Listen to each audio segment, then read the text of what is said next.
The arrow struck the orc woman's shoulder with a sickening thud, and Quinton Xerxes watched in horror as she stumbled off the narrow mountain path and tumbled down the rocky slope into the ravine below. He had not loosed that arrow. It had come from somewhere behind him, from one of the other hunters who had sworn they were only tracking deer. But the shouts of triumph that followed told him everything he needed to know about their true quarry. "Got the beast!" Someone crowed, and Quinton felt his stomach turn. He had come to these mountains to escape the war, to find peace in solitude after years of watching friends die on distant battlefields. He had no love for senseless violence anymore, no matter who the target was. While the other men scrambled down the safer southern slope, whooping and congratulating each other, Quinton took the treacherous northern route, his boots sliding on loose scree as he descended as quickly as he dared.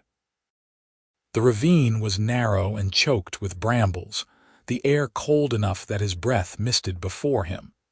It was late autumn, and the first snow would come any day now.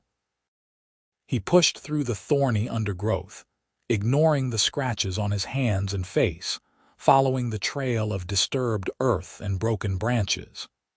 The other hunters' voices grew fainter. They were taking their time, confident their prey was finished. He found her in a hollow between two massive boulders, and his breath caught in his throat.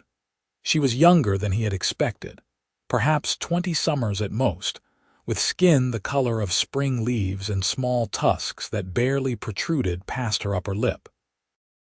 Her black hair was matted with blood, and the arrow jutted from her left shoulder at an ugly angle. But what struck him most was that she wore almost nothing, just torn leather wrappings that barely covered her, inadequate for the bitter cold. Her skin was covered in gooseflesh, and she shook violently, her teeth chattering so hard he could hear it from several feet away. Her amber eyes fixed on him with a mixture of defiance and terror, and she tried to push herself upright with her good arm, only to collapse with a whimper of pain. "Easy," Quinton said softly, raising his empty hands. "I am not going to hurt you." She said something in the harsh, guttural, orcish tongue that he did not understand, but the meaning was clear enough from her tone.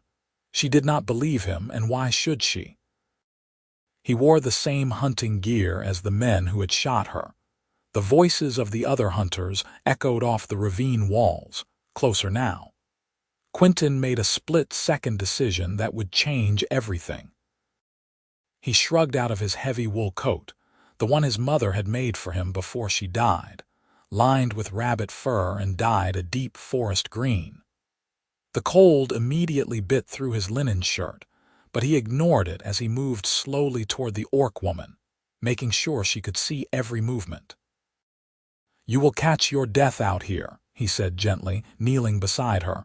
"Please, let me help you." She flinched when he draped the coat over her bare shoulders, but she did not pull away. Up close, he could see that she was even younger than he had thought, her face still holding the softness of late adolescence beneath the angular, orcish features. The coat swallowed her frame, and she instinctively pulled it tighter with her good hand, her shaking beginning to subside just slightly. "The arrow needs to come out," Quinton said, knowing she probably could not understand him but hoping his tone would convey his intentions. He mimed pulling something from his shoulder, then pointed at her wound. Her eyes widened and she shook her head violently, pressing herself back against the boulder. "I know it will hurt," he said, his voice as soothing as he could make it. "But if it stays in, the wound will fester. Please, trust me." Perhaps it was desperation, or perhaps something in his eyes convinced her, but after a long moment, she gave a tiny nod.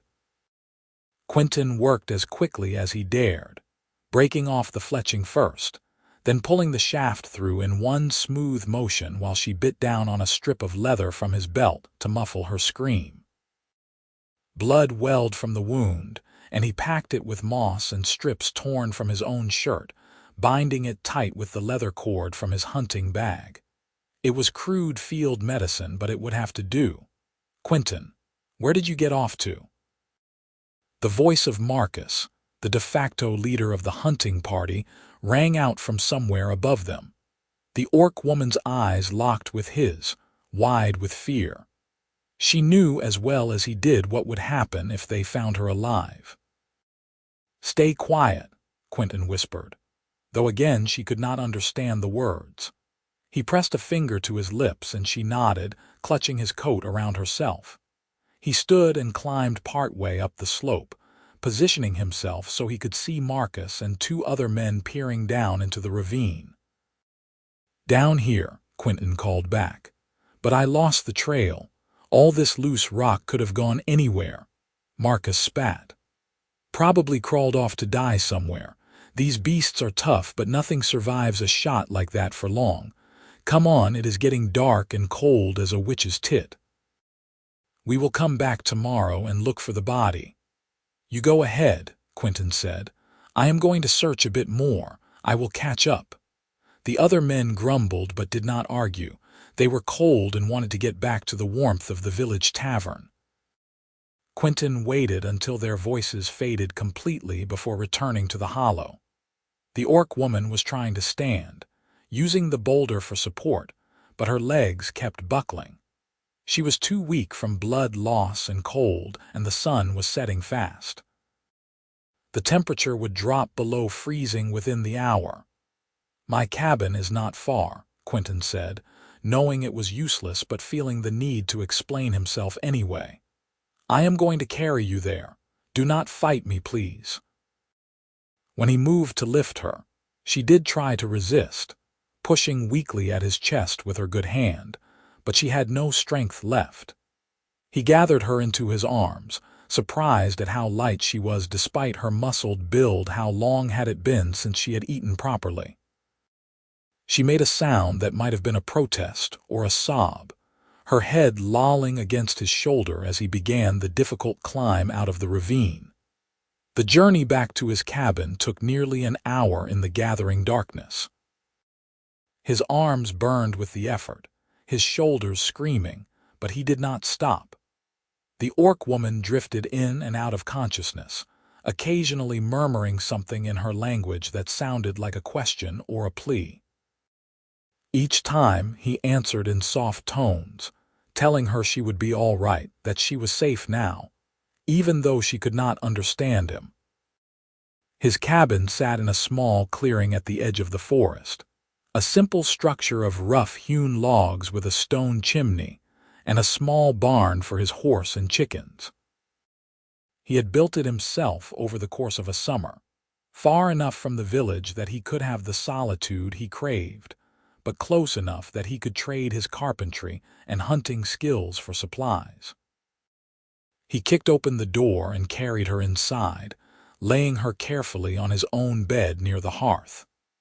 The fire had burned down to embers, and he quickly built it back up, feeding it logs until heat began to fill the single room. Only then did he allow himself to collapse into his chair, his body shaking with exhaustion. The orc woman lay motionless on the bed, her eyes closed, his coat still wrapped around her. In the firelight, he could see the full extent of her injuries, not just the arrow wound, but bruises covering her arms and legs, cuts on her feet as though she had been running barefoot through the forest, and what looked like burn marks on her wrists. Someone had hurt her badly and recently. Quinton heated water over the fire and cleaned her wounds properly, applying poultices made from herbs he kept dried in bundles hanging from the rafters. She stirred and whimpered when he worked on the arrow wound but did not wake. Her fever was rising, and he knew the next few days would determine whether she lived or died. He spent the night in the chair, keeping the fire blazing, changing the cold compresses on her forehead every hour. She thrashed and cried out in her sleep, words tumbling from her lips in Orcish that he wished desperately he could understand. Once she screamed, a sound of such pure terror that it brought him to his feet, his heart pounding. He took her good hand in his, squeezing gently, and murmured nonsense words until she quieted. Dawn came gray and cold, with the smell of snow on the wind. The orc woman's fever had broken sometime in the night, and she slept more peacefully now. Quinton milked his cow and gathered eggs from his chickens, his mind racing with questions. What was he going to do with her? He could not keep her here indefinitely without someone finding out. The other hunters would return to search for her body, and if they found her alive in his cabin, both of them would be killed, she for being an orc, and he for the crime of harboring one. But he could not turn her out, not in her condition. It went against everything he believed in, every principle his mother had raised him by. Life was sacred, she had always said, whether human or otherwise. The war had taught him to kill, but it had also taught him the true value of mercy. He was frying eggs when she woke. He heard her sharp intake of breath and turned to find her sitting upright in the bed, his coat pooled around her waist, her amber eyes wide and wary as she took in her surroundings. Her good hand clutched the blanket to her chest, and she looked ready to bolt despite her obvious weakness. "Good morning," Quinton said carefully, setting down his spatula. "Are you hungry?" She stared at him, her breathing quick and shallow. He could see her calculating, trying to determine whether he was a threat. Slowly, he picked up the plate of eggs and a piece of bread, holding it out to her. "Food," he said, miming eating. "You need to eat to get your strength back." She looked from the plate to his face and back again, suspicion written in every line of her body. But hunger won out over caution. She reached out with her good hand and snatched the plate, retreating back against the wall. She did not eat immediately, though. Instead, she watched him, waiting to see if he would try to take it back or if it was some kind of trick. Quinton returned to the hearth and served himself a smaller portion, then sat in his chair and began to eat, making a deliberate show of it. Only when he had taken several bites did she finally, tentatively, begin to eat. She devoured the food with a desperation that confirmed his suspicion she had been starving. When the plate was empty, she set it aside carefully and spoke, her voice rough from disuse. "Why?" Quinton's head snapped up in surprise. She had spoken in the common tongue, heavily accented but understandable. "You speak my language," he said. "Little," she replied, her brow furrowing with the effort of finding the words. "Why you help? You are human, I am orc. Humans kill orcs, not all humans," Quinton said quietly. "I have had enough of killing. The war took enough from me already." She studied him for a long moment, her eyes searching his face as if trying to determine whether he was lying. "You are soldier," she said, not a question but a statement. "I see in eyes you have killed." "Yes," he admitted. There was no point in denying it. "I was a soldier. I fought in the northern campaigns, but that is behind me now. I came here to leave that life behind." "Northern campaigns," she repeated, and something flickered across her face, recognition, perhaps, or pain. "My clan was there. We fought humans." "Many died." They sat in heavy silence, the weight of history between them. How many of her people had he killed? How many of his friends had her people killed? The war had been brutal and senseless, a conflict over territory that neither side could truly claim. It had ended in a shaky truce 3 years ago, but the hatred remained. "I am sorry," Quinton said, and meant it, "for whatever my people did to yours." She looked away, her jaw tight. "My name is Kresh," she said finally. "You should know name of orc you save." "Quinton," he replied.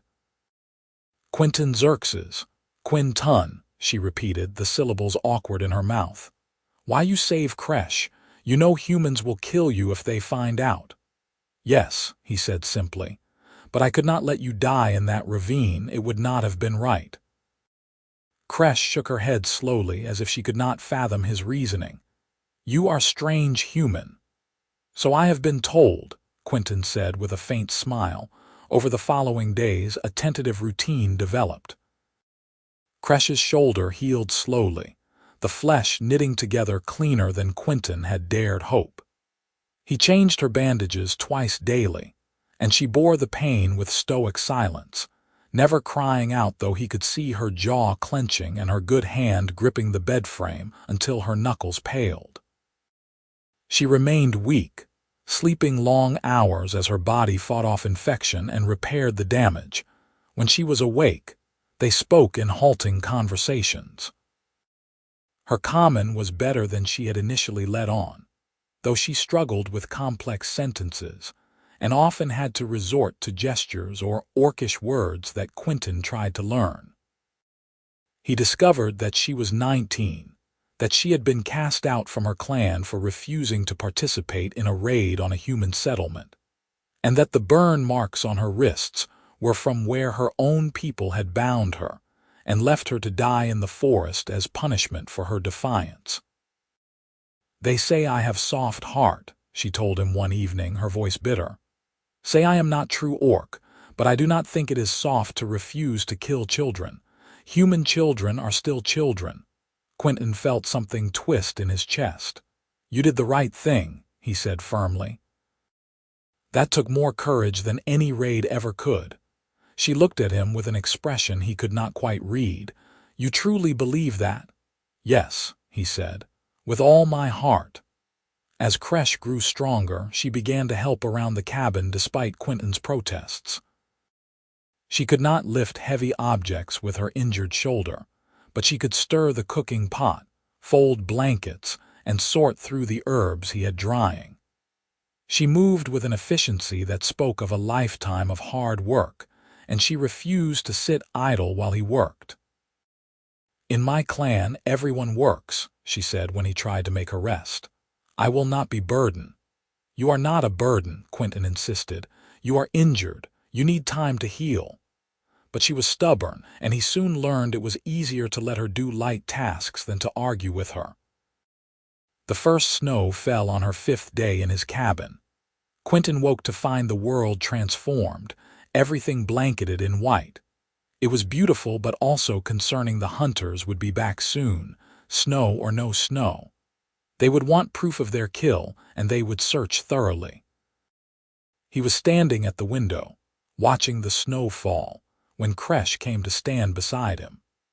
She had taken to wearing one of his spare shirts, which hung nearly to her knees, and she had braided her black hair in a complex pattern that must have taken her hours with only one fully functional arm.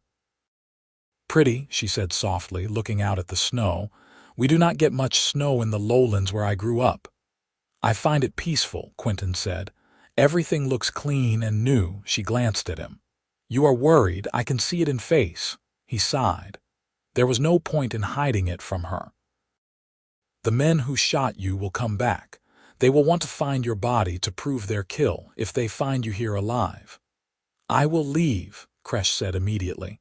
"Tonight, I am strong enough now. I will not bring danger to you." "No," Quinton said more sharply than he intended. The thought of her leaving, of facing the wilderness alone in winter with a barely healed shoulder, made something in his chest tighten painfully. "You are not strong enough, and you have nowhere to go. We will figure something else out." "What else is there?" she asked, and there was genuine confusion in her voice. "I cannot stay. You cannot come with me. You would be cast out from your people just as I was from mine. There is no solution where we both survive this." "Then we make our own solution," Quinton said stubbornly. "This is my land, my cabin. I have the right to say who stays and who goes." Kresh shook her head, but he could see a hint of something in her eyes, hope maybe, or the desire to believe him. "You would risk everything for orc you barely know. This makes no sense." "Maybe not," Quinton admitted. "But I am not turning you out into the snow. That is final." The argument was interrupted by the sound of voices outside, and both of them froze. Quinton recognized Marcus's booming laugh, along with at least 2 other men. His mind raced. The barn, they would check the barn for sure. His root cellar was too small, and there was nowhere in the cabin to hide someone properly except. "The loft," he whispered urgently, pointing to the ladder that led to the small storage space under the eaves. "Quickly, and do not make a sound." Kresh moved with surprising speed despite her injury, climbing the ladder one-handed with a grace that reminded him she was far more athletic than her current weakened state suggested. She had just disappeared into the shadows above when someone pounded on his door. Quinton took a moment to compose himself, then opened it to find Marcus and two other men, all covered in snow, standing on his porch. "Quinton," Marcus said with false cheer. "Thought we would stop by, seeing as we were in the area. Been up here all alone, have you?" "Yes," Quinton said, not moving from the doorway. "What brings you out in this weather, still looking for that orc we shot?" Marcus said, craning his neck to peer past Quinton into the cabin. "Figured we would search this area more thoroughly. You have not seen anything, have you?" "Not a thing," Quinton lied smoothly. "But as I said that day, there is a lot of ground to cover. A wounded animal could crawl anywhere to die," Marcus grunted. "Mind if we check your barn, just being thorough?" Quinton's blood ran cold, but he managed to keep his face neutral. "Help yourself." "I have nothing to hide." He had no choice but to let them search, praying that Kresh had not left any obvious traces. The men tramped through his barn, poking through the hay and checking the feed storage, while Quinton stood in the snow and tried to look unconcerned. After what felt like an eternity, they returned, disappointed. "Well, if you see anything, you let us know," Marcus said, but his eyes were suspicious. "Strange is all, an orc just disappearing like that." "They are tough creatures," Quinton said with a shrug. "Maybe it made it further than you thought before dying." "Maybe," Marcus said, but he did not sound convinced. After they left, Quinton waited a full hour before calling Kresh down from the loft. She descended slowly, and he could see she was in pain from holding herself so still for so long. "That was close," she said, breathing hard. "Too close." "They will be back," Quinton said grimly. "Marcus suspects something. I could see it in his eyes." Kresh sank into a chair, cradling her injured shoulder. "Then I must go. There is no other way." But even as she said it, Quinton could see the fear in her eyes. She knew as well as he did that she would not survive alone in the winter wilderness, not in her condition. And the thought of her leaving, of never seeing her again, of her dying alone and cold in some frozen forest, made him feel physically ill. When had she become so important to him? He could not say exactly. Perhaps it was the way she had thanked him in broken common after he changed her bandages. Perhaps it was her fierce determination to not be a burden, or the stories she told him in the evenings about her childhood, about learning to hunt with her brothers before the war had torn everything apart. Perhaps it was simply the way she looked at him sometimes, as if she could not quite believe he was real, that a human could show her kindness without expecting anything in return. "You are not going anywhere," he said firmly. "We will think of something." Over the next week, Quinton found himself hyper-aware of every moment spent with Kresh. He noticed things he had tried not to notice before, the way the firelight caught in her dark hair, turning it auburn at the edges. The rare smile that transformed her face from wary to radiant. The unconscious grace in her movements as she grew stronger. The sound of her laugh when he told her stories about his childhood misadventures. She was teaching him orcish words, and he was teaching her more common. They had developed a game of sorts, pointing at objects around the cabin, and taking turns naming them in their respective languages. It was during one of these sessions, when Kresh was laughing at his mangled pronunciation of the orcish word for kettle, that he realized with a jolt of shock that he was falling in love with her. The realization should have terrified him. She was an orc. He was human. Their peoples had been at war within living memory. A relationship between them was not just taboo, it was unthinkable. And yet he could not deny what he felt.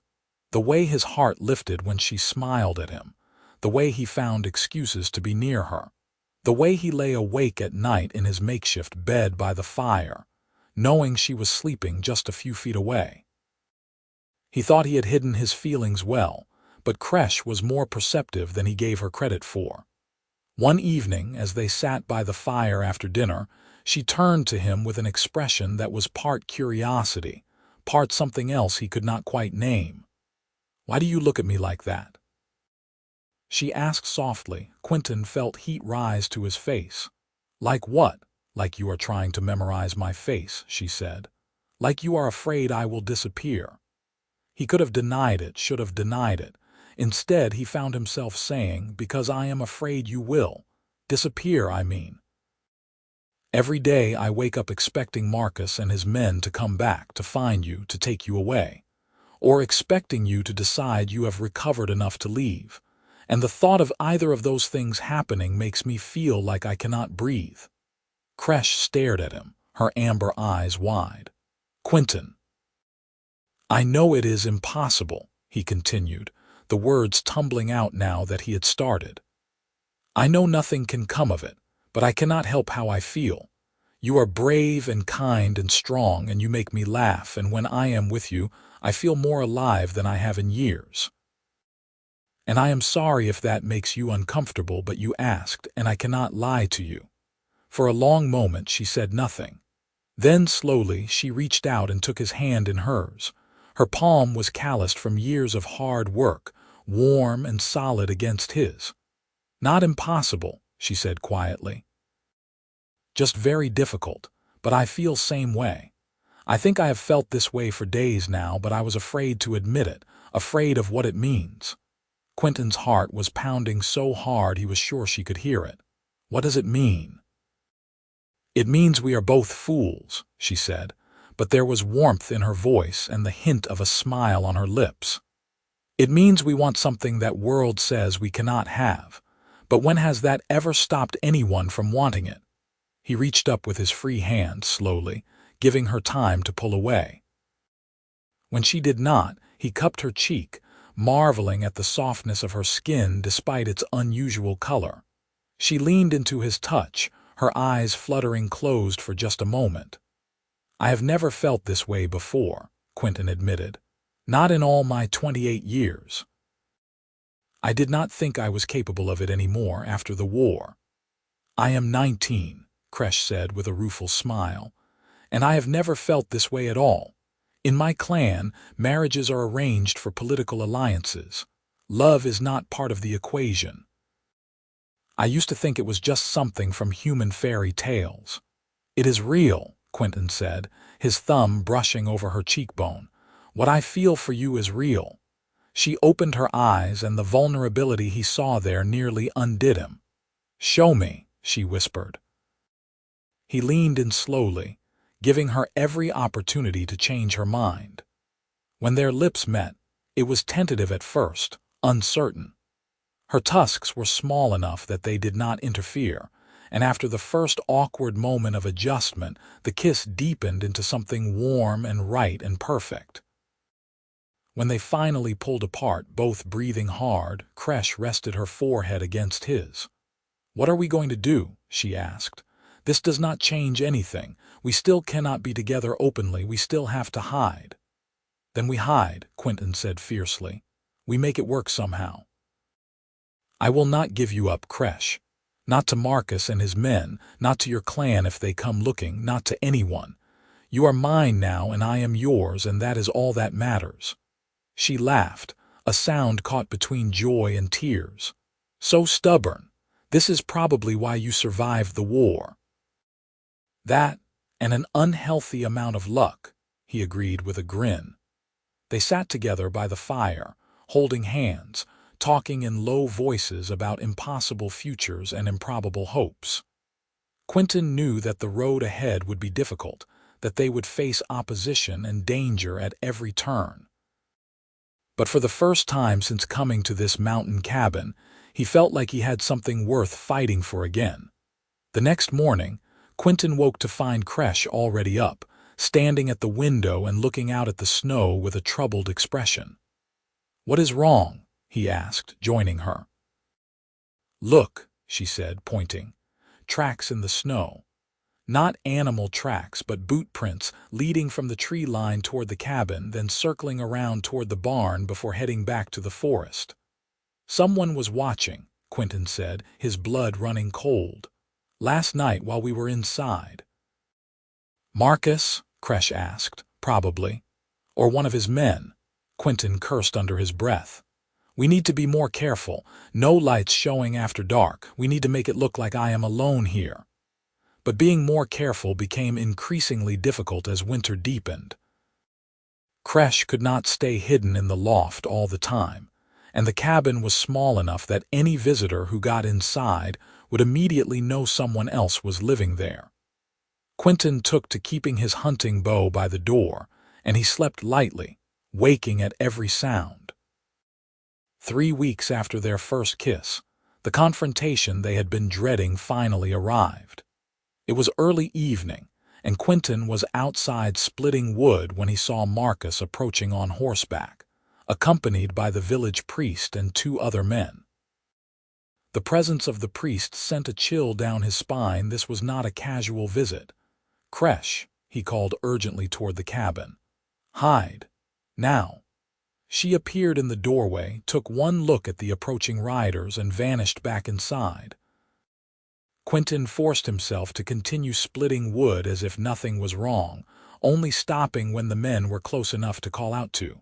"Quinton," Marcus said, dismounting. His face was hard and the priest looked grim.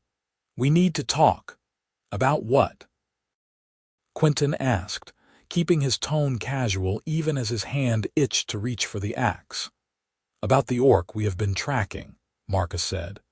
"The one we shot. Old Jameson claims he saw smoke coming from your chimney at odd hours and tracks around your cabin that do not match yours. We think you are hiding it." "That is ridiculous," Quinton said firmly. "Why would I hide an orc? I am not a traitor to my own people." "Then you will not mind if we search your cabin," the priest said. He was an older man, Father Benedict, who had always struck Quinton as more politician than holy man. Just to put these concerns to rest, Quinton's mind raced. He could refuse, but that would only confirm their suspicions. He could fight, but 4 against 1 was poor odds, and he did not want to kill anyone if he could help it, which left only one option stalling. "Of course you can search," he said, "but I would appreciate if you waited until I had a chance to tidy up a bit. I was not expecting company and the place is a mess." Marcus's eyes narrowed. "We search now, or we assume you are hiding something and come back with a larger group. Your choice." Quinton opened his mouth to argue, then closed it. There was no way out of this. His hand moved toward the axe, not sure what he was going to do, but knowing he had to do something when the cabin door opened. Kresh stepped out into the evening light, her head held high, Quinton's coat wrapped around her shoulders. She had braided her hair and cleaned the dirt from her face, and in that moment she looked utterly regal despite her simple clothing. "You do not need to search," she said in clear, if accented, common. "I am here. I am the orc you seek." "Kresh, no," Quinton started, but she silenced him with a look. Marcus and his men had their weapons out in an instant, swords and bows trained on her. She did not flinch. "So it is true," Father Benedict said, his voice dripping with disgust. "You have been harboring a monster." "She is not a monster," Quinton said fiercely, moving to put himself between Kresh and the weapons.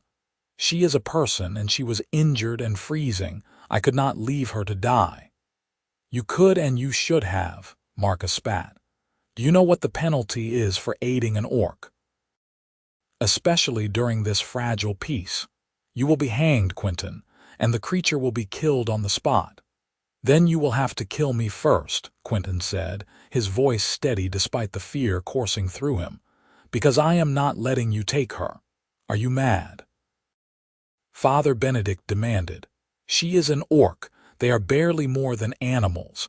She has bewitched you somehow, poisoned your mind." She has done nothing of the sort, Quinton said. I know my own mind, father, and I know that what you are proposing is murder. She has done nothing wrong.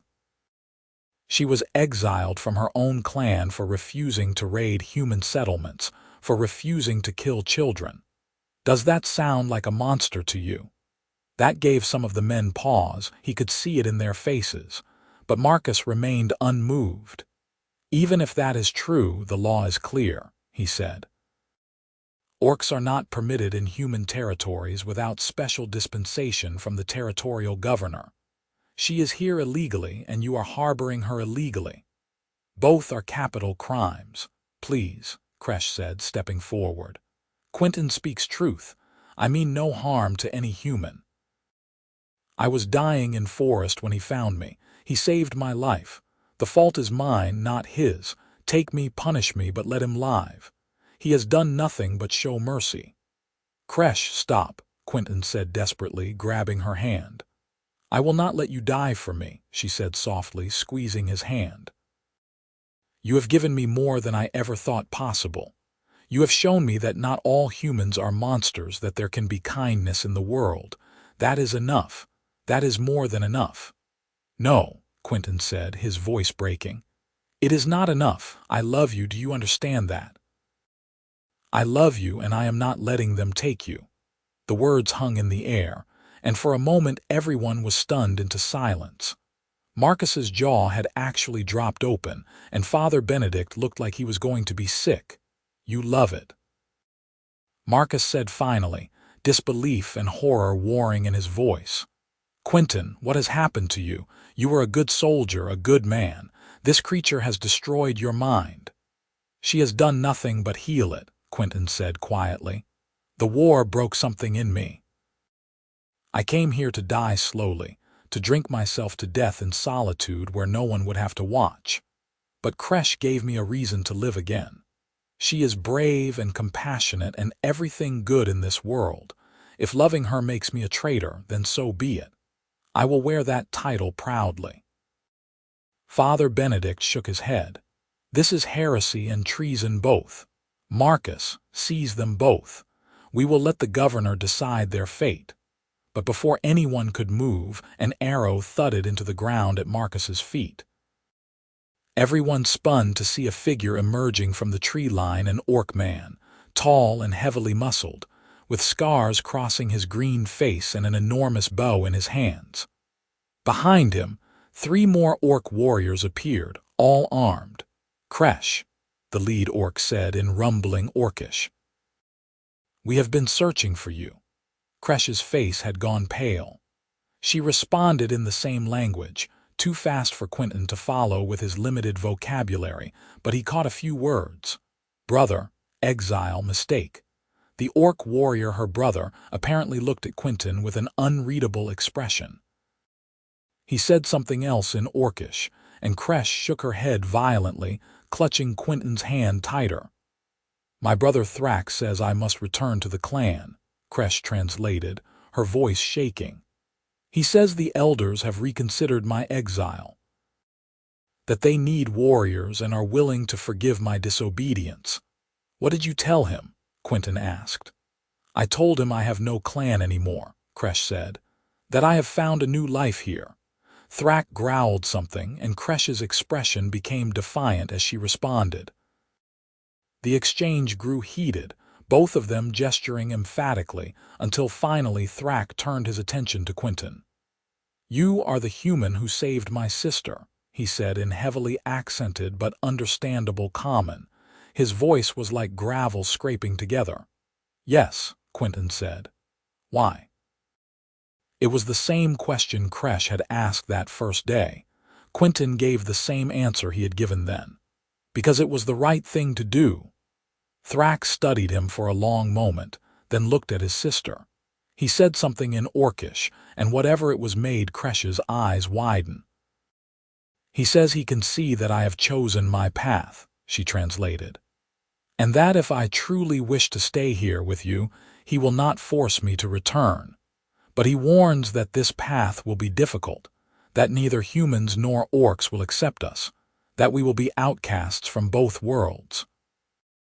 I already am an outcast, Quinton said, and I would rather be an outcast with you than accepted without you. Thrak grunted, something that might have been approval or might have been disgust. It was hard to tell.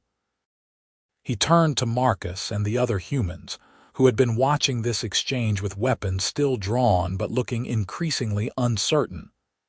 My sister stays with this human, Thrak announced in common. Any who try to take her will answer to me and my warriors. We may be on your land, but there are 4 of us and 4 of you. The fight would be costly for both sides. Better we all walk away. Marcus looked like he wanted to argue, but Father Benedict put a hand on his arm. Let them go, the priest said quietly. This is beyond our authority. We report this to the governor and let him decide what to do. If he wants to send soldiers to deal with an orc war party, that is his prerogative. It was a face-saving exit, and Marcus took it, though his expression promised that this was not over. He mounted his horse, the other men following suit. You have made powerful enemies today, Quinton, Marcus said. I hope she is worth it. She is worth everything, Quinton said without hesitation. After the humans had ridden away, Thrak approached Quinton, towering over him by nearly a foot. Up close, the orc was intimidating, all muscle and scars and barely contained violence. But when he spoke, his voice was almost gentle. Take care of her, he said. She has a soft heart, my sister. The clan never understood that. They saw it as weakness, but you see it as I do as strength. I will protect her with my life, Quinton vowed. Thrak nodded, then turned to Kresh and pulled her into a brief, crushing embrace. He said something in Orcish that made her laugh through her tears. Then he and his warriors vanished back into the forest as silently as they had appeared. Kresh and Quinton stood in the snow, hand in hand, watching the trees where both groups had disappeared. That went better than I expected, Quinton said finally. Kresh laughed, a slightly hysterical edge to it. Only you would call that going well. We have made enemies of your village, and my brother has confirmed that we will be outcasts. We cannot go to human settlements and we cannot go to orc clans. Where does that leave us? Here, Quinton said simply. We stay here in this cabin and we make a life for ourselves. We hunt, we trap, we grow what food we can. We trade with whoever is willing to trade with us and avoid those who are not. It will not be easy, but we will be together. Isn't not that enough?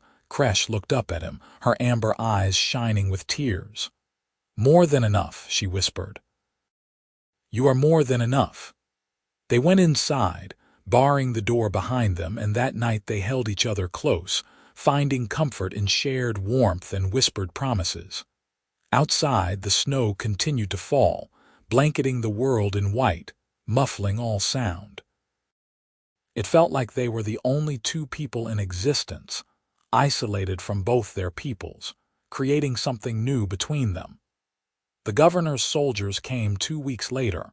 Quinton had been expecting them, and he and Kresh had prepared as best they could. They had moved supplies into a hidden cave in the hills behind the cabin, created an escape route through the forest, and practiced what they would do if they needed to run. But when the soldiers actually arrived, it was not with weapons drawn and aggressive intent. Instead, the captain of the guard, a weathered man named Silas, dismounted and approached the cabin with empty hands raised. Quinton Xerxes, he called. That is me, Quinton said, stepping out with Kresh beside him. He kept his bow within reach but not in hand. I am Captain Silas. Governor Hartley sent me to investigate the reports about you harboring an orc. His eyes flicked to Kresh, then back to Quinton. I see the reports were accurate. She is my guest, Quinton said carefully. She has committed no crime. That may be true, Silas said. But the law requires that any orc wishing to reside in human territory must have special dispensation from the governor. Without it, her presence here is illegal, and you can be charged with harboring a fugitive. Quinton's heart sank. So they were going to enforce the law after all. But then Silas smiled slightly and reached into his saddlebag, pulling out a rolled parchment sealed with the governor's official stamp. "Which is why Governor Hartley has asked me to deliver this." Quinton took the parchment with shaking hands and broke the seal.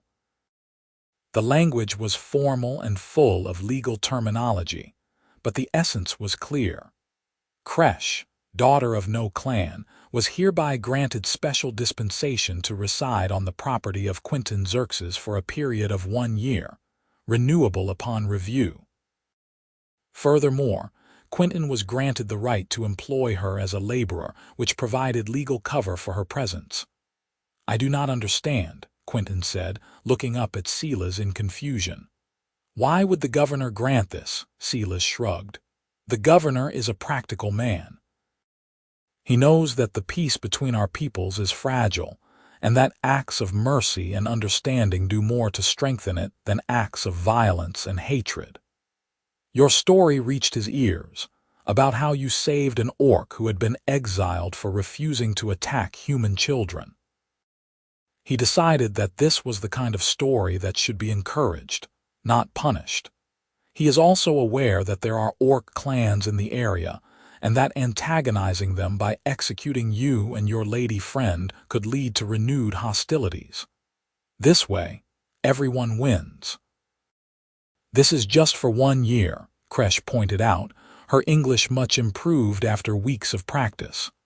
"What happens after that?" "After that, you apply for renewal," Silas said. "And between you and me, as long as you do not cause trouble and continue to be a model of peaceful interspecies cooperation, I do not see why it would not be granted. The governor is a forward-thinking man. He believes that the future lies in humans and orcs learning to live together, not in perpetual conflict." After the soldiers left, Quinton and Kresh stood in the cabin, still processing what had just happened. "We are legal," Kresh said wonderingly. "I can stay here legally." "For a year, at least," Quinton said. "But it is a start. It is more than I dared hope for." That night they celebrated with a feast of roasted venison and the last of Quinton's stored vegetables. They talked late into the night about the future, about the life they would build together. Quinton taught Kresh to play chess with a set his father had carved, and she beat him soundly after only 3 games, her strategic mind proving sharper than his. "You would have made a terrifying general," he told her ruefully. "I would have hated it," she replied.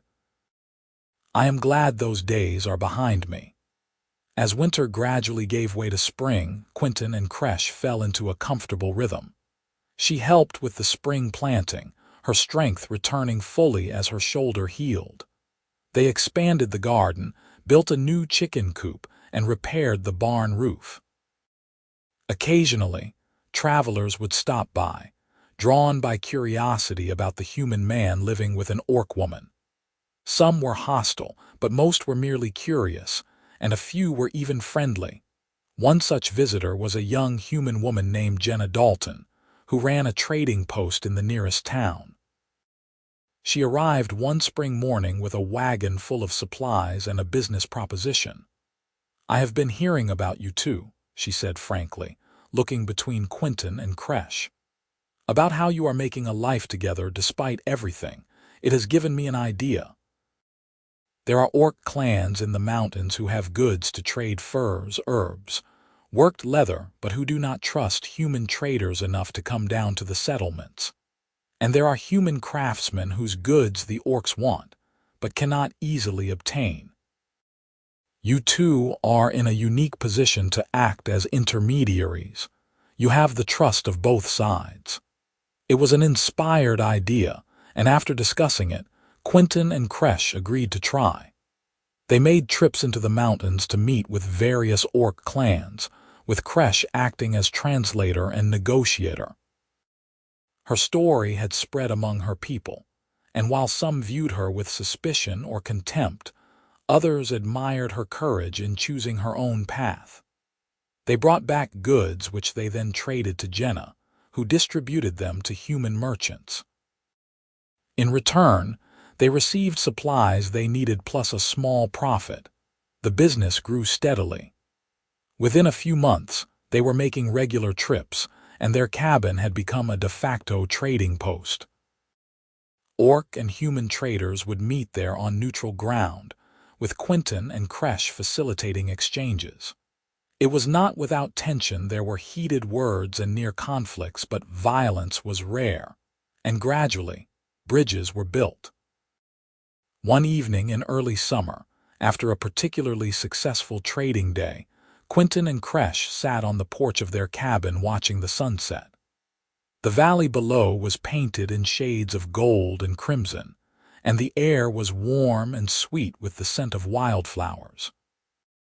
"I never imagined my life would turn out like this," Kresh said softly. "When I was exiled, I thought I would die alone in the forest. Instead, I found you. I found purpose. I found a home." "I was thinking the same thing," Quinton said, taking her hand. "Before you, I was just existing, going through the motions. You gave me a reason to truly live again." Kresh turned to him, her amber eyes serious. "In my culture, when two people wish to bind their lives together, they must prove their commitment through action. There is a ceremony where they stand before their clan and declare their intentions, then undertake a shared task to demonstrate they can work together through any hardship."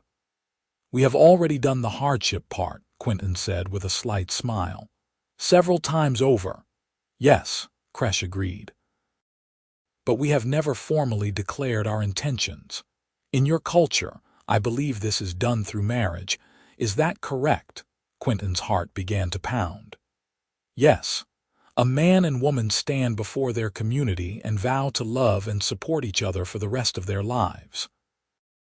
"Would you want to do that?" Kresh asked, and despite her steady voice, he could see the vulnerability in her eyes. "To marry me in the way of your people, even though it would be controversial, even though many would see it as wrong." "Kresh," Quinton said, turning to face her fully and taking both her hands in his. "I would marry you in front of every person in this territory if I could. I love you. You are the bravest, kindest, most remarkable person I have ever known. The fact that you are an orc and I am human does not matter to me. What matters is that I cannot imagine my life without you." Tears were streaming down Kresh's face now, and she was smiling so wide that her small tusks were fully visible. "Then ask me," she said. "Ask me properly in the way of your people." Quinton slipped off the porch and knelt in the grass before her, still holding her hands. "Kresh, daughter of no clan, will you do me the incredible honor of becoming my wife?" "Yes," she said, her voice breaking with emotion. "Yes, 1,000 times yes." He stood and pulled her into his arms, kissing her deeply as the sun set behind them. When they finally broke apart, both of them were crying and laughing at the same time. "How do we make this official?" Kresh asked. "We cannot exactly go to Father Benedict and ask him to perform the ceremony." "No," Quinton agreed with a laugh. "But I have an idea." The wedding took place 2 weeks later in the clearing in front of their cabin. Quinton had sent word to Jenna, who spread the news through the trading network. On the appointed day, people began to arrive, humans and orcs both, drawn by curiosity or genuine goodwill, or simply the novelty of it all. Thrak came with several warriors from his clan, and he stood stiffly among the human guests, his hand never far from his weapon, but his face set in an expression of grudging approval. Jenna came with several merchants from the town, all of whom had profited from Quinton and Kresh's trading enterprise and wanted to show their support. Even Captain Silas arrived, bearing an official letter from the governor congratulating them on their union, and hoping it would serve as an example of the peace that could exist between their peoples.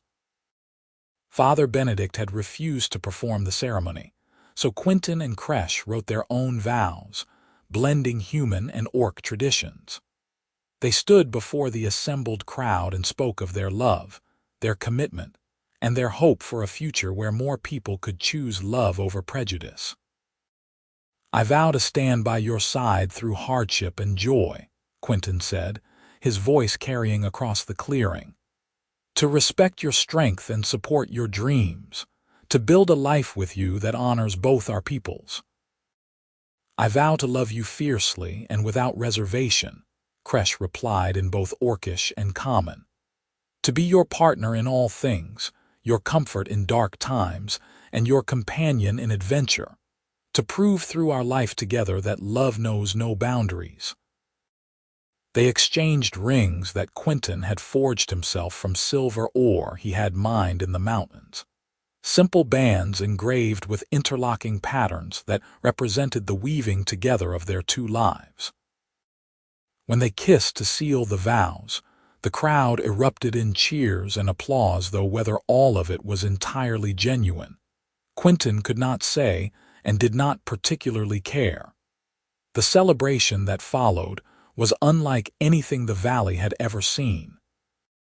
Orcs and humans mingled awkwardly at first, but as Jenna's trading partners broke out barrels of ale and mead, and as Thrak's clan produced roasted game and traditional Orcish delicacies, the barriers began to break down.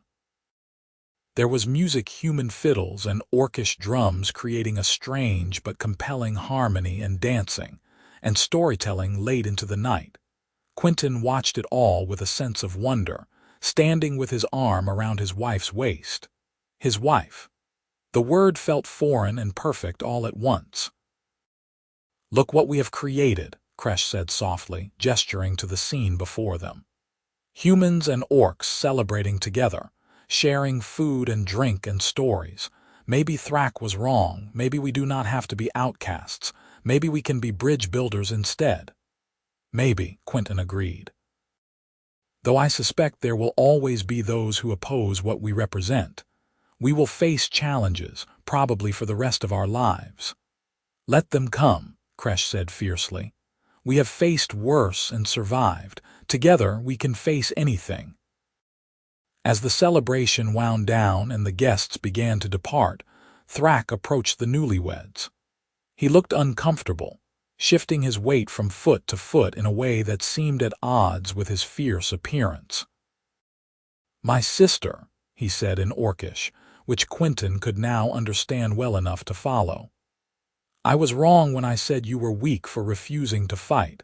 I see now that it takes greater strength to choose peace. You and your human have shown me something I did not think possible, that our peoples need not be enemies forever." Kresh embraced her brother, tears streaming down her face. They spoke quietly for several minutes in rapid Orcish, too fast for Quinton to follow, but he could see the emotion on both their faces. When they finally separated, Thrak turned to Quinton. "Take care of her," he said gruffly in Common. "With my life," Quinton promised. Thrak nodded and then, to everyone's surprise, extended his hand. Quinton shook it, the orc's grip nearly crushing his bones, and when they released, there was a new understanding between them. After the last guest had departed, Quinton and Kresh cleaned up the debris from the celebration, working side by side in comfortable silence. When the clearing was finally clear and the fire had burned down to embers, they went inside and barred the door. "Thank you," Kresh said, turning to face Quinton in the dim light of the cabin. "For seeing me when everyone else saw only an orc. For taking a chance on something everyone said was impossible. For loving me when it would have been so much easier not to." "Loving you is the easiest thing I have ever done," Quinton said, pulling her close. "Everything else might be hard, but this you and me, this is simple and right and good." They made love that night with a tenderness and passion that left them both breathless. And afterward, as they lay tangled together in the darkness, Quinton felt a peace settle over him that he had not known since before the war. He had found his purpose, his home, his heart. Whatever challenges lay ahead, they would face them together. The years that followed were not without difficulty. There were those in both communities who never accepted their union, who muttered about unnatural alliances and dilution of bloodlines. When Kresh became pregnant with their first child, there were concerns and complications. No one knew what to expect from a half-human, half-orc baby, and the pregnancy was difficult, leaving her bedridden for the final months. Quinton was terrified, hovering over her constantly, making her drink tea made from every herb known to aid pregnancy and childbirth. Kresh bore his fussing with patience and occasional amusement. "I am strong," she reminded him whenever he expressed his fears. "Orc women are built for this. And our child will be strong too, with both human wit and orcish endurance." Their daughter was born on a spring morning, arriving into the world with a lusty cry that proclaimed her health and vigor. She had her mother's green skin, though a shade lighter, and her father's dark hair. Her ears were pointed but less dramatically so than a full orc's, and she had the tiniest suggestion of tusks that the midwife said might become more prominent as she grew. They named her Mira, a name that existed in both languages with similar meanings: peace, wonder, to admire. Quinton held his daughter for the first time with trembling hands, marveling at her tiny fingers and the way she gripped his thumb with surprising strength. "She is perfect," he whispered. "Of course she is," Kresh said from the bed, exhausted but radiating joy. "She is ours." Mira's existence proved to be another bridge between the communities. Curious humans and orcs alike came to see the child who represented both peoples, and while there were still those who muttered darkly about abominations and unnatural unions, more and more people began to see her as a symbol of hope. 2 years later, they had a son, who they named Gareth. He took more after his father in appearance, with skin that was merely tanned rather than green. But he had his mother's amber eyes and surprising strength for his size. Raising half-orc children in a world that was still figuring out how to accept them was challenging. There were incidents, other children who called them names, adults who stared or made rude comments. But there were also triumphs. Mira proved to be a gifted mediator even as a young child, able to move between human and orc playmates with ease. Gareth showed both his father's patience and his mother's tactical mind, already helping with complex trading negotiations by the time he was 8. The trading business continued to grow. Quinton and Kresh built a larger building to house their operation, and eventually hired assistants, both human and orc, to help manage the increasing volume. They became wealthy, at least by frontier standards, and used their wealth to fund schools where human and orc children could learn together, and to support merchants who were willing to trade across racial lines. On their 10th anniversary, Quinton and Kresh stood once again in the clearing where they had been married, watching as their children played with a mixture of human and orc friends. So much had changed in a decade. The governor who had granted Kresh her dispensation had retired, but his successor had renewed it indefinitely, calling them a model of interspecies cooperation. Several other human-orc unions had taken place, emboldened by their example. The village that had once wanted them both dead now sent delegations to study their trading methods. "You ever regret it?" Quinton asked, slipping his arm around Kresh's waist. "Choosing this life, choosing me?" Kresh looked at him as if he had lost his mind. "Regret loving you. Regret our children. Regret building something meaningful that helps both our peoples. Never, not for a single moment. Do you?" "Never," Quinton echoed. "Sometimes I think about that day I found you in the ravine, shaking and bleeding, and I wonder what would have happened if I had walked away. If I had let fear or prejudice stop me from helping you. We would both be dead," Kresh said matter-of-factly. "I would have frozen in that ravine and you would have drunk yourself to death in this cabin.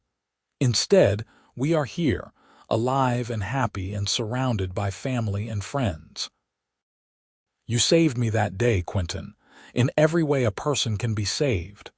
We saved each other, Quinton corrected gently. You gave me a reason to live again. They stood together in comfortable silence, watching the sunset paint the sky in brilliant colors. Mira called out to them, wanting her father to lift her up to reach a bird's nest in a tree, while Gareth tugged on his mother's hand, asking her to tell him again the story of how she and Quinton had met. Later that evening, after the children were in bed, Quinton and Kresh sat on their porch, holding hands and listening to the night sounds of the forest. I have been thinking, Kresh said, about writing down our story, for our children and their children, so they know where they came from. So they know that love can triumph over hate if you are brave enough to fight for it. That is a good idea, Quinton said, though I am not sure I am a good enough writer to do it justice. Then we will write it together, Kresh said, like we do everything else, and so they did. Over the following months, working by firelight after the children slept, they chronicled their journey from that first desperate meeting in the ravine to the life they had built together. They wrote about the fear and the prejudice they had faced, but also about the kindness and acceptance they had found. They wrote about the moment Quinton had wrapped his coat around Kresh's shaking shoulders and told her she would catch her death out there, about the first kiss, about the wedding, about the birth of their children. When it was finished, they made copies and distributed them through the trading network. The story spread far beyond their valley, carried by merchants and travelers. It inspired others who were considering interspecies relationships to take the leap. It gave hope to those who felt like outcasts. It reminded everyone that the divisions between peoples were far less important than the things that united them. Years later, when Quinton's hair had gone silver and Kresh's face had gained the lines that came with age and wisdom, they would still tell the story to anyone who asked. They would describe that cold autumn day when their eyes first met, when a human man made the choice to see past species and prejudice to the person beneath, when he wrapped a bare, shaking orc in his own coat and changed both their lives forever. They would talk about the challenges they had faced and overcome, the children they had raised, the business they had built, the bridges they had helped construct between two peoples who had known only war.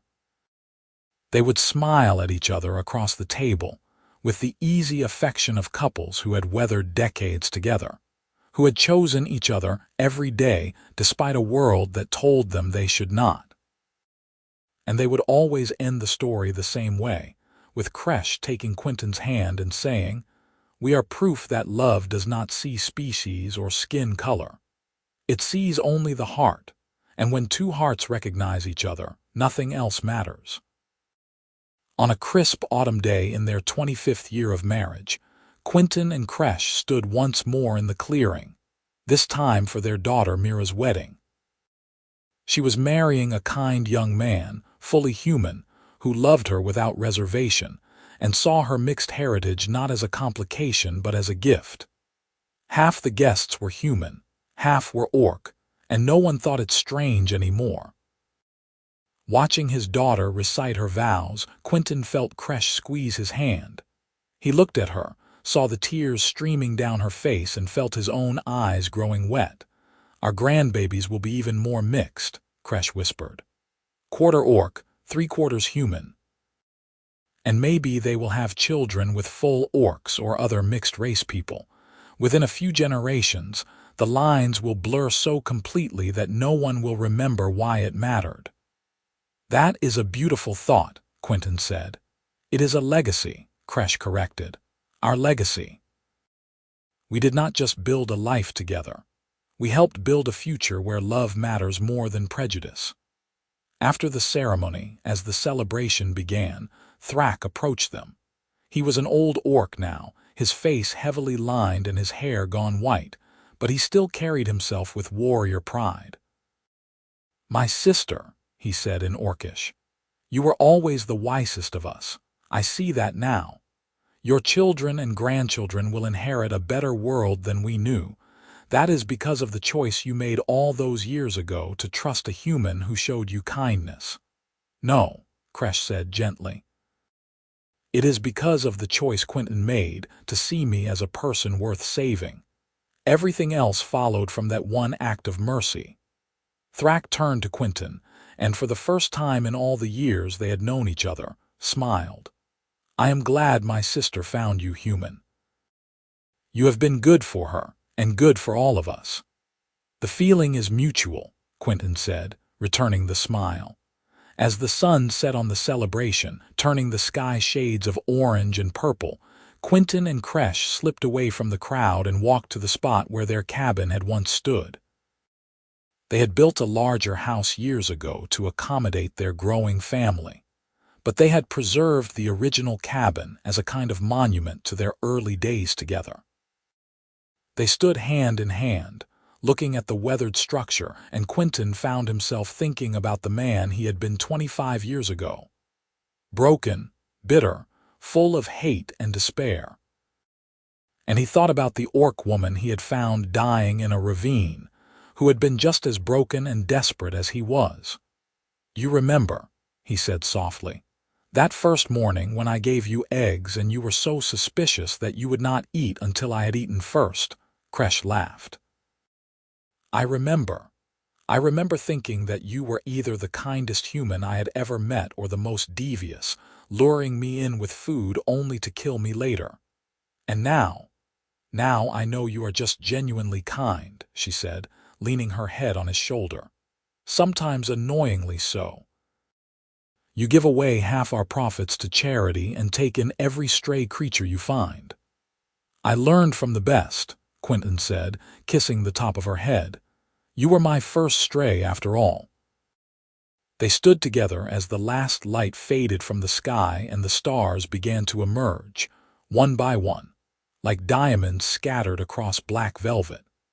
From the celebration behind them came the sound of music and laughter, human and orc voices mingling in harmony. "I love you," Quinton said, the same words he had spoken thousands of times over the years, but which never lost their power. "I love you," Kresh replied, as she always did.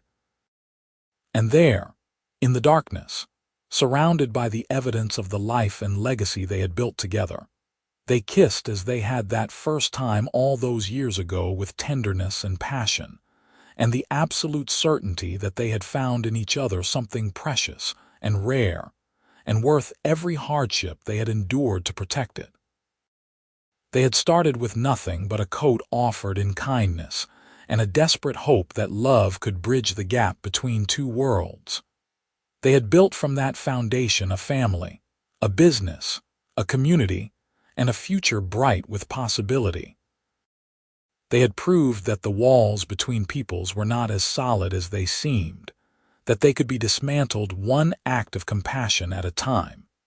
Years would pass, and eventually both Quinton and Kresh would pass from the world as all mortal things must.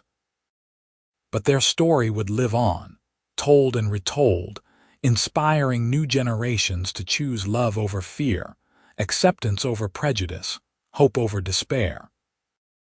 Children of mixed heritage, human and orc and everything in between, would grow up knowing that their existence was not an aberration but a celebration, a living testament to the power of two hearts recognizing each other across the divide. And it all began with a simple choice, made in a frozen ravine on a desperate autumn day, when one human man looked at a shaking orc woman and saw not an enemy, not a monster, but a person in need. When he took off his own coat, wrapped it around her bare shoulders, and said words that would echo through the generations. "You will catch your death out here." Those words were more than a warning about the cold. They were an invitation to life, to hope, to a future neither of them had imagined possible. In the end, that was the greatest magic of all, not spells or prophecies or divine intervention, but the simple human capacity to choose kindness when cruelty would have been easier, to offer warmth when coldness was expected, to see the person beneath the skin and love them without reservation or regret. Quinton and Xerxes' story was not just about two people falling in love.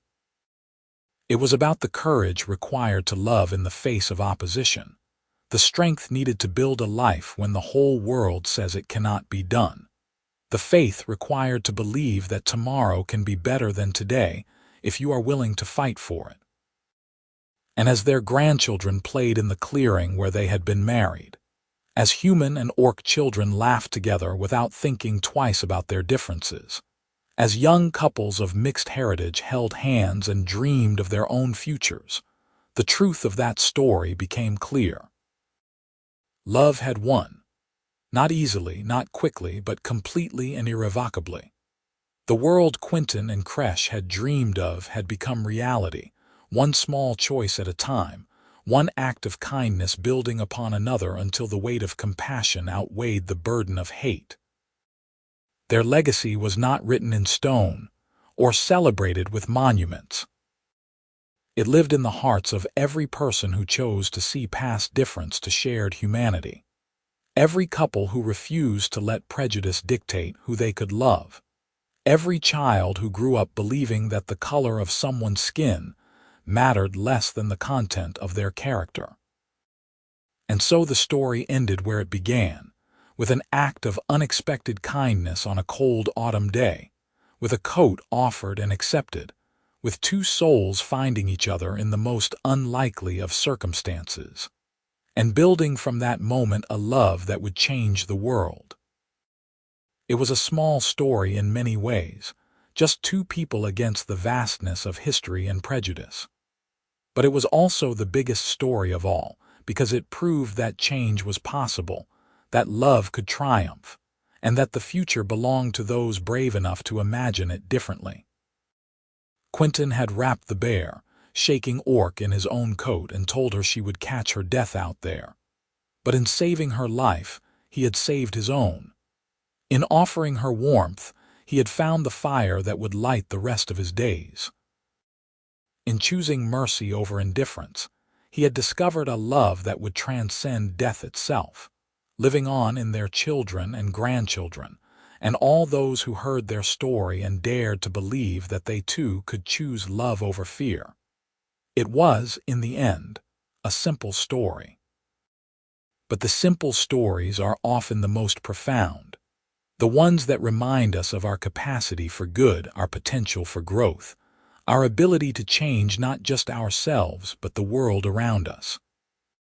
Quinton and Xerxes had changed their world, one day at a time, one small choice adding to another until the impossible became inevitable.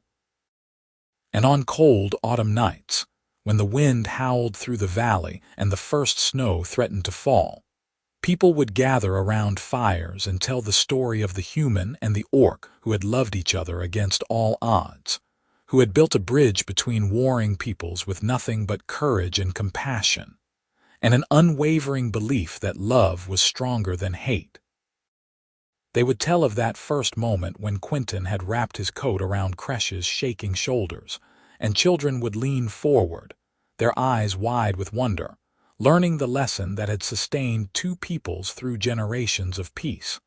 Love sees no boundaries. Kindness knows no limits.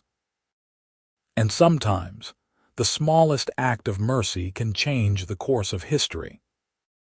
That was the truth Quinton and Xerxes had lived, the legacy they had left, and the hope they had given to a world that desperately needed to believe that tomorrow could be better than yesterday, if only people were brave enough to choose compassion over cruelty, understanding over ignorance, and love over everything else. Their story was complete, their lives well lived, their love eternal. And in a world often dark with division and hatred, they had been a light, showing the way forward for all who had the courage to follow. The coat Quinton had offered all those years ago had long since worn out and been replaced, but the warmth of that gesture had never faded. It lived on in every act of kindness between human and orc, in every mixed heritage child who grew up confident and loved, in every couple who chose to love across the boundaries society had drawn. That warmth would never fade, as long as there were people willing to remember, willing to believe, willing to choose love.